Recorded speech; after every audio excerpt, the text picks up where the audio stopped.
Campina Grande, terça-feira, 2 de julho. Hoje comemora-se o Dia Nacional do Bombeiro e Dia do Hospital. Parabenizamos a ambas as instituições, até porque os hospitais estão a ajudar a salvar vidas que estão muitas vezes enfermas, precisando de sua saúde. E também o Corpo de Bombeiros, que existe para salvar vidas, muitas vezes por afogamento, desastres automobilísticos ou incêndios. Parabenizamos a todos, portanto, nesse Dia Nacional do Corpo de Bombeiros e Dia do Hospital. Dentro de instantes, estaremos trazendo a segunda parte da palavra que nós ministramos na última sexta-feira. Você também ainda ouvirá neste programa alterno uma belíssima música interpretada por um dos cantores do ministério da LPC. Antes, nós vamos fazer uma oração pelo Estado de Israel. Nesses últimos dias, além lá da faixa de Gaza, Israel também agora está sendo atacada pelo Hezbollah ao norte de Israel. Nós já tivemos a oportunidade de estar nas colinas de Golã, que é a região fronteiriça, divisa do Líbano para Israel. E são apenas alguns quilômetros, não muitos, e eles estão sendo bombardeados pelo Hezbollah através de drones e mísseis. Portanto, tudo que Israel está fazendo hoje é simplesmente em legítima defesa. Só que a mídia faz uma leitura totalmente deturpada que Israel está atacando agora o Líbano. Não se trata disso. Israel está se defendendo contra toda essa onda de afrontas contra o Estado de Israel. Eles estão, portanto, lutando em legítima defesa. Vamos orar. Pai, nesse momento em que aquele povo que se chama pelo teu nome, toda a nação de Israel, está sendo atacada pelo Hezbollah ao norte e, além disso, também o Hamas lá na faixa de Gaza. Te peço em nome de Jesus, que por amor a este povo que se chama pelo teu nome, tem misericórdia. Não permitas que o antissemitismo tome conta do mundo em protesto contra Israel, porque o que estamos assistindo e o que estamos vendo é Israel lutando pela sua sobrevivência. Guarda, portanto, toda a zona fronteiriça. Que tu, ó Deus, abençoe também os governantes, o exército de Israel, para que eles não venham em nenhum momento se sentir desfalecidos, desvanecidos ou se tenham por derrotados. Eu peço a tua bênção, invoco as bênçãos do Pai, do Filho e do Espírito Santo sobre toda a nação de Israel. Pois a tua palavra assim nos diz: orai pela paz em Jerusalém, haja paz dentro dos seus muros. Por amor dos meus irmãos e amigos eu peço, haja paz em ti. Nós te pedimos tudo isto pelos méritos do nosso Senhor e Salvador Jesus Cristo. Amém. Quero deixá-los com a segunda parte desta palavra que nós ministramos na última sexta-feira.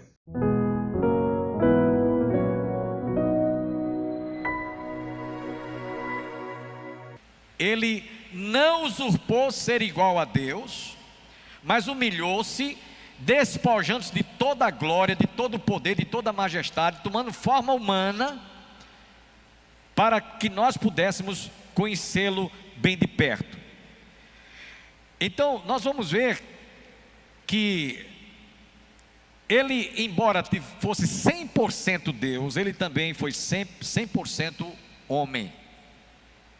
E dentro desse aspecto da sua natureza humana e divina, o texto que nós tomamos como base, Jesus está no versículo 5, aí continue com a sua Bíblia aberta, Filipenses capítulo 5, capítulo 2, versículo 5, capítulo 2 de Filipenses, versículo 5, continue com a sua Bíblia aberta e confira comigo. Paulo está dizendo aqui: tende em vós o mesmo sentimento que houve também em Cristo Jesus. Qual foi o sentimento que Paulo está se referindo aqui? Alguém pode dizer? Um sentimento de, começa com a letra H, humildade. Jesus foi humilde, não obstante ser Deus, ser igual a Deus, está na mesma condição, mas ele despiu-se, despojou-se, tornando-se um homem comum como eu e você, só que não tinha pecado. Então, quando Paulo diz aqui, tende em vós o mesmo sentimento que houve também em Cristo Jesus, ele está mostrando aqui que Jesus nos deixou um grande exemplo de humildade. Aliás, ele tinha dito já, né? Aprendei de mim que sou manso e humilde de coração, e achareis descanso para as vossas almas. Nos versos 15 ao versículo 17, de 1 Colossenses, capítulo 1, versículos 15 a 17, é bom que você ouça esta escritura. Olha o que é que Paulo diz aqui, escrevendo aos Colossenses, capítulo 1, versos 15 a 17. Este é a imagem do Deus invisível, o primogênito de toda a criação, pois nele foram criadas todas as coisas nos céus, sobre a terra, as visíveis e as invisíveis, sejam tronos, sejam soberanias, quer principados, quer potestades, tudo foi criado por meio dele e para ele. Verso 17, ele é antes de todas as coisas, nele tudo subsiste. Falando da natureza divina de Jesus, que se fez homem, que se fez carne. E aqui nesses versículos 5 a 7 que eu li para vocês, principalmente os versículos 6 e 7, de Filipenses capítulo 2, onde baseamos o estudo dessa noite, Paulo diz, pois ele, subsistindo em forma de Deus, não julgou como usurpação o ser igual a Deus, antes a si mesmo se esvaziou, assumindo a forma de servo, tornando-se em semelhança de homem e reconhecido em figura humana. Está claro, irmãos? Está claro. Preste bem atenção o que Paulo usou aqui, essas expressões. Ele é a imagem do Deus invisível, o primogênito de toda a criação. Só quando ele nasceu da Virgem Maria, daquela mulher que era virgem até o seu nascimento, é que pôde realmente, a partir dali, inaugurar seu relacionamento físico, biológico, como Deus entre nós, habitou entre nós, e ele teve que se despojar de toda a sua glória, de toda a sua majestade, e tornou-se um homem comum. Jesus tinha todas as carências que um ser humano tinha. Ele, por exemplo, ele ficou lá no Jardim das Oliveiras. Alguém já disse que Jesus ali foi como se ele tivesse entrado em depressão, porque ele se angustiou, o seu suor se transformou em gotas de sangue. Então Jesus tinha as mesmas carências que como nós humanos temos, só que ele venceu, porque ele não tinha pecado em seu corpo ou nas suas entranhas. Ele nos ensinou, meus irmãos, e deixou o exemplo de sermos humildes. Aprender de mim que sou manso e humilde. Ele é a imagem do Deus visível, do primogênito que foi criado, da criação, pois nele foram criadas todas as coisas, dos céus, sobre a terra, as visíveis e as invisíveis, sejam tronos, sejam soberanias, sejam principados, quer potestades, tudo que foi criado por meio dele e para ele. Ele é antes de todas as coisas, nele tudo subsiste, conforme vemos também Atos 17, 28. E agora, João capítulo 17, versículo 5, desculpe-me, João 17, 5. Ele diz, e agora glorifica-me, ó Pai, contigo mesmo, com a glória que eu tive junto de ti, antes que houvesse mundo. Lá em Atos capítulo 17, versículo 18, estou concluindo já essa parte aqui, Atos 17, 18,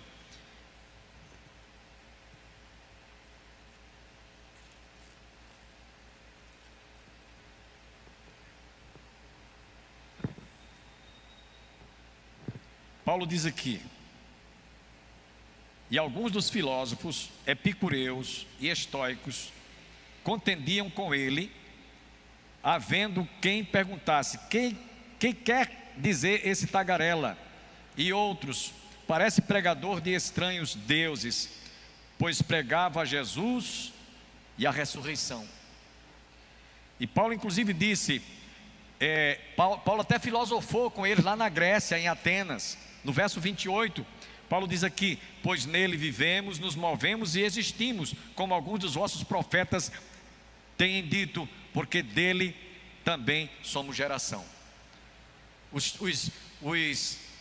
atenienses estranharam a pregação de Paulo, estranharam porque ele estava falando como se fosse de alguém que era desconhecido, e era desconhecido porque até um altar que eles tinham erigido lá era o Deus desconhecido. E Paulo aproveitou e disse: olha, eu vejo que vocês são extremamente religiosos, vocês têm muitos deuses que adoram a muitas divindades, e eles tinham colocado lá um altar, o Deus desconhecido, porque diziam consigo: pode ser que haja um Deus aí que a gente desconheça o nome dele, e ele não vai ter que reclamar da gente que deixamos de adorá-lo, ou desprezamos, ou desconhecemos. Então colocaram aquele altar. Paulo aproveitou e disse: olha, esse altar que vocês erigiram aí, lá no Areópago, esse altar que vocês estão dizendo aí, que foi erigido ao Deus desconhecido, é esse Deus que eu vos anuncio. E aí falou de Jesus, porque eles tinham dito: que quer dizer esse tagarela? E outros: parece pregador de estranhos deuses, pois pregava Jesus e a ressurreição, provando que Jesus era Deus, que Jesus havia ressuscitado.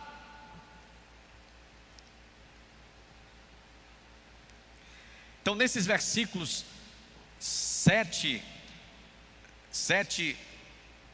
e 8 do livro da carta de Paulo aos Filipenses, no capítulo 2, que estamos trazendo como nossa leitura básica, Paulo está falando de Jesus que estava antes da fundação do mundo, antes que o mundo fosse criado, ele estava lá. João diz isso no capítulo 1 do Evangelho, no Evangelho de João, capítulo 1, versículos de 1 a 3.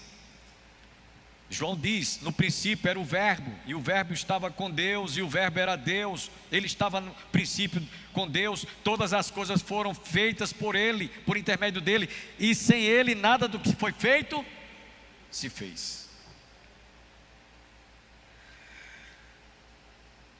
Ele é a imagem do Deus invisível. Por isso que Jesus disse: quem vê a mim, vê ao Pai. Quem vê a mim, vê ao Pai. A gente vê e ouve muitos crentes às vezes citando a Bíblia de forma assim errada. Eu já ouvi muitos, mas muitos dizerem assim, lá em João 14,6: disse Jesus: eu sou o caminho, a verdade e a vida, e ninguém vai ao Pai a não ser por mim. Jesus não disse isso. Ninguém vem ao Pai.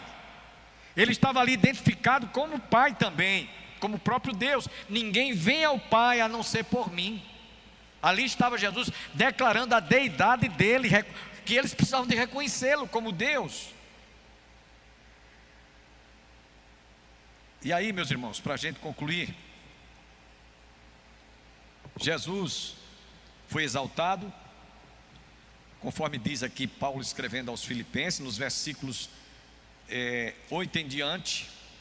Finalmente, irmãos,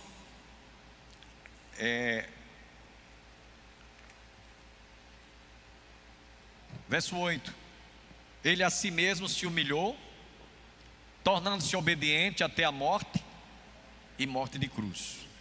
Se o primeiro Adão desobedeceu a Deus, e pecou e caiu, e desprezou a Deus, o segundo Adão, Paulo diz, escrevendo aos Romanos, ele foi obediente até a morte, e morte de cruz. Por isso no versículo 9, nos diz aqui Paulo, Filipenses 2,9: pelo que também Deus o exaltou sobremaneira e lhe deu um nome que está acima de todo nome. Verso 10: para que ao nome de Jesus se dobre todo o joelho nos céus, na terra e debaixo da terra, e toda a língua confesse que Jesus Cristo é o Senhor. Jesus, meus irmãos, ele continua exercendo a sua imutabilidade, a sua onisciência, a sua onipresença, a sua onipotência. Amém? Por que eu estou dizendo isso? Porque Jesus, irmãos, durante o tempo que ele esteve aqui, ele chegava para um Zaqueu que estava trepado lá numa árvore e chama pelo nome dele: Zaqueu, desce depressa, porque hoje me convém pousar em tua casa. A mulher que era uma mulher adúltera, que veio a Jesus lá no poço de Jacó, Jesus vai e diz para ela: já tivesse 5 homens com os quais tu convives, e este com o qual tu vives agora não é teu marido. Não é que Jesus estava adivinhando, Jesus estava exercendo ali os seus atributos. Ele chega para o cego Bartimeu: o que queres que eu te faça? Como se ele não soubesse. Ele sabia: Senhor, o que eu vejo, então vê. A viúva de Naim, Jesus ia vendo que aquela mulher estava realmente chorando amargamente a perda do seu filho, mandou parar o esquife, tocou no esquife: levanta-te, e o jovem levantou-se. Jesus conhecia e conhece. Por isso que às vezes você está ouvindo a palavra de Deus, e Ele, como Deus, fala de tal maneira que você diz: aí, esse pastor parece que está sabendo tudo que está se passando na minha vida. Mas não é. É Deus que revela através da palavra ministrada por aquele que está usando-a. Então Jesus continua exercendo ainda hoje, como Deus, a sua imutabilidade, a sua onisciência, a onipresença, a onipotência, sobretudo deixando o exemplo de amor, submissão ao Pai. Como diz o texto, ele foi obediente até a morte e morte de cruz. Por isso que ele é exaltado. Dizia um certo professor nosso no seminário: se Jesus não fosse Deus, e como ele se apresentou sendo o próprio Deus, ele seria um doido, um louco, se ele não fosse Deus. Porque as suas palavras, meus irmãos, comprometiam aquilo que ele declarava, aquilo que ele dizia.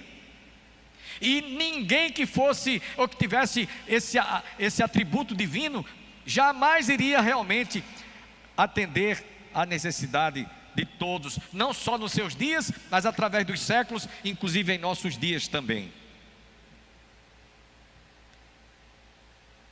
E aí Paulo vai mais adiante. Paulo diz: se Jesus não houvesse ressuscitado, nós seríamos os mais miseráveis de todos os homens, pois ele não teria vencido a morte por nós. Erros a serem evitados, e a gente conclui com isso aqui.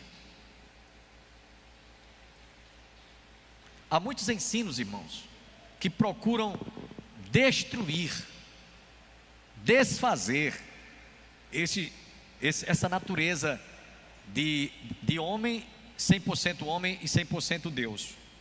Preste bem atenção, vou citar aqui apenas seis situações em que os seus defensores negavam que Jesus tinha 2 naturezas, humana e divina. O gnosticismo, no ano 70 depois de Cristo, negavam que ele era divino, mas que era meramente humano. Porque o judaísmo defendia e crer somente no Deus Jeová. O judeu não acredita que Deus tem filho e que seu filho é Deus. Você vai falar isso para um judeu, é capaz de você levar uma tapa na cara, porque eles não acreditam, eles são monoteístas. E os gnósticos eram defensores que Jesus não era Deus, era simplesmente homem. Segundo, os ebionitas.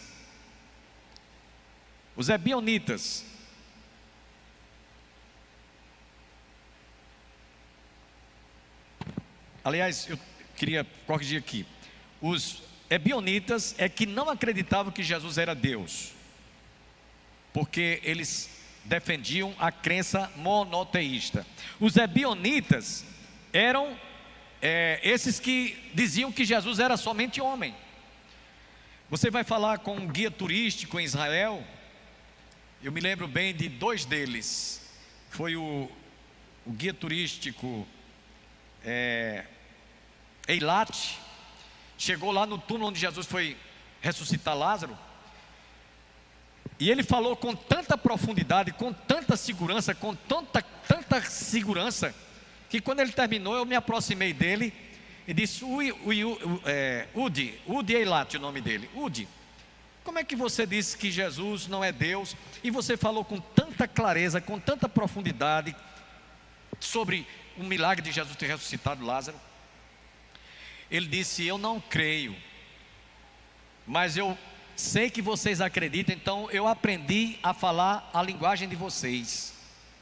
A mesma coisa a irmã Aurizete estava me dizendo com relação a Aline, que foi nossa guia turística por 3 vezes. Eu me lembro que a irmã Aurizete foi quem fez essa pergunta a ela, né? Você crê que Jesus é Deus? Não, não creio. Eles encontram dificuldade por causa do monoteísmo. E os ebionitas, eles eram defensores do monoteísmo. O agnosticismo, no ano 70 depois de Cristo, e o docentismo afirmavam que a matéria é pecaminosa, por isso que Jesus não podia ser homem, que se Jesus fosse homem, então ele tinha pecado. Mas eles não aceitam, porque eles não creem no nascimento virginal de Jesus, eles não acreditam na deidade de Cristo. O serinterismo eram contemporâneos de João, é outra classe de heréticos, podemos assim dizer. Tratava-se de uma seita dividida do ebionismo. Eles ensinavam que Jesus só veio receber a divindade após o batismo. Isso é uma heresia também. O arianismo, defensor por Ário, por isso dá o nome arianismo, é outra heresia. No ano 325 depois de Cristo, eles negavam a divindade, a essência da personalidade de Cristo, afirmavam que Cristo foi criado o mais alto ser celestial e que não é eterno. Isso é uma heresia. O apolinatismo, defensor apolinário, por isso que era defensor desta classe. No ano 370 depois de Cristo, esse sujeito apolinário foi bispo em Laodiceia. Ele foi o primeiro a atacar a questão de Jesus ter 2 naturezas. O nestorianismo, e último, era uma outra classe de defensores por seu líder chamado Nestório. Esse indivíduo era presbítero e monge de Antioquia.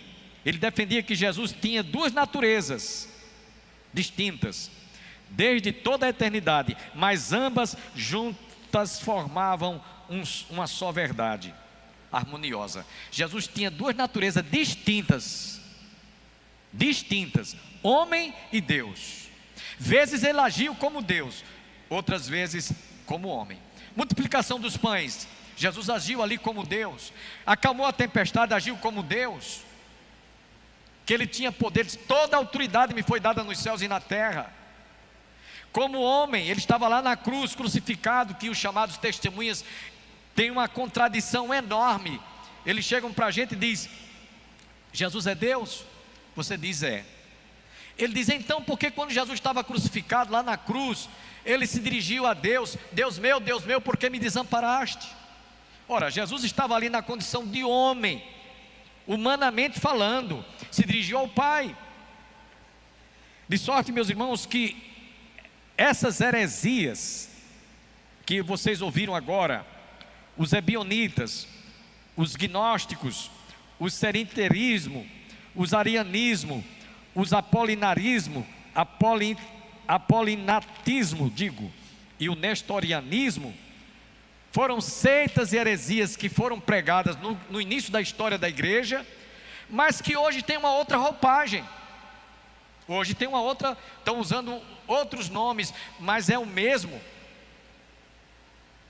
Os chamados testemunhas que eu falei para vocês, os chamados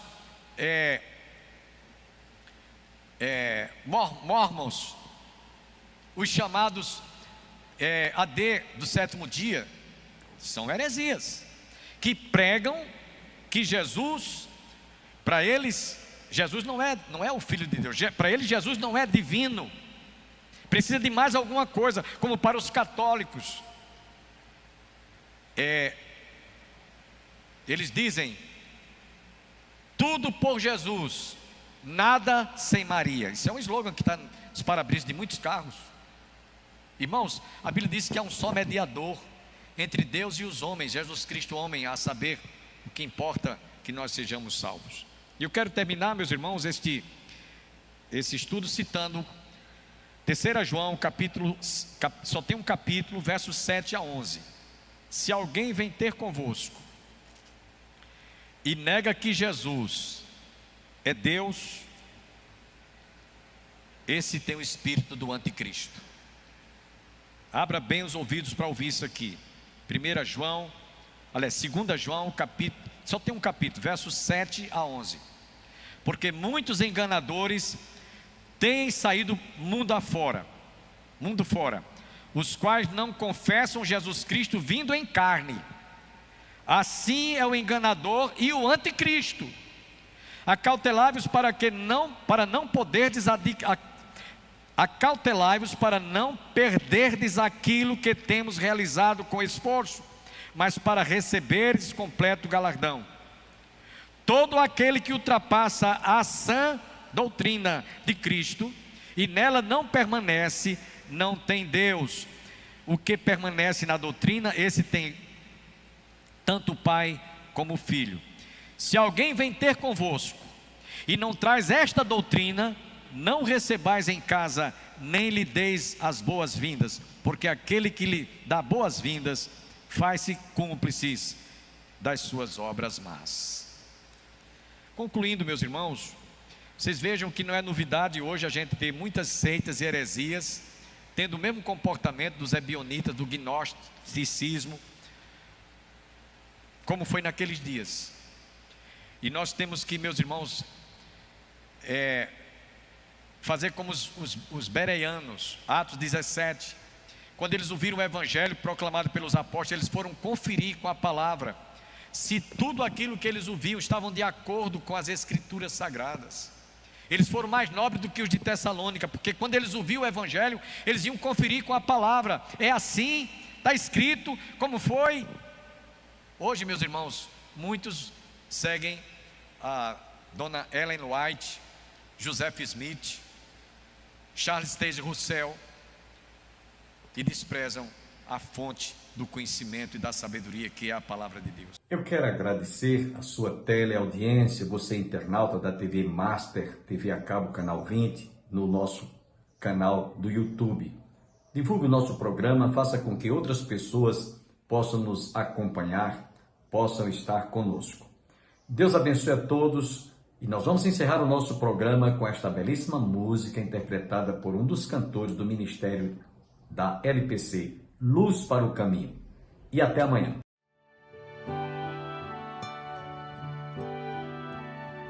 De cruz se erigiu, dela o dia fugiu, como emblema de vergonha e dor.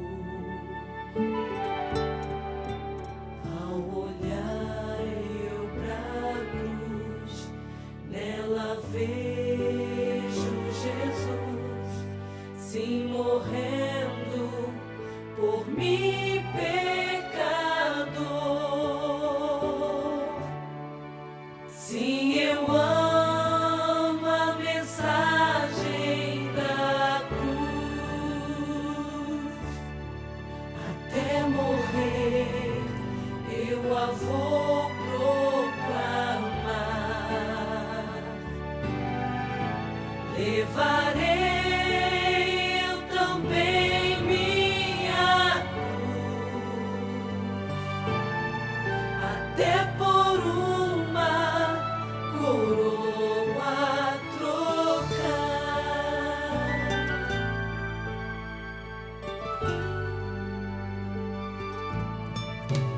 Desde a glória dos céus, o Cordeiro de Deus ao Calvário humilhante baixou. Deus na cruz mostra-me graça e amor sem fim. O seu plano ali revelou. Sim, eu amo a mensagem da cruz. Até morrer eu a vou proclamar. Levarei eu também minha cruz, até por uma coroa trocar.